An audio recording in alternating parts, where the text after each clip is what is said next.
वज़ीर आला पंजाब मरियम नवाज शरीफ ने वाघा बॉर्डर लाहौर पर नए तामीर होने वाले एरिना का इफ्तिताह कर दिया। इफ्तिताही तकरीब में सीनियर वजीर मरियम औरंगजेब, कोर कमांडर लाहौर, सूबाई वज़रा और ब्यूरोक्रेसी के सीनियर अफसरान ने शिरकत की।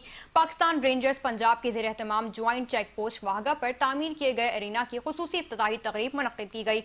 नए एरिना में शायकीन की नशस्तों की तादाद 7,500 से बढ़ाकर 25,000 कर दी गई। एरिना में तोसी के अलावा ज्वाइंट चेक पोस्ट वाघा पर नई तामीरात भी अमल में लाई गई हैं। नई तामीरात में तकसीम बंद की हक्कासी करने के लिए रेलवे स्टेशन के मॉडल, सामान हर्ब और यादगार शोहदा पर मुश्तमिल थीम पार्क शामिल हैं। एरिना में तहरीक आज़ादी से आज तक पाकिस्तान की तारीख और सकावत से मुतालिक पाकिस्तान म्यूजियम भी तामीर किया गया। इजाफी दफातर, पंजाब रेंजर्स के जवानों के लिए बैरक्स, नमाजियों के लिए प्रेयर एरिया और फूड कोर्ट्स भी शामिल हैं। वसी और इस कार पार्किंग और बाब आज़ादी के मुकाम पर शाही किले की तर्ज पर आलमगीरी दरवाज़ा भी नस्ब किया गया।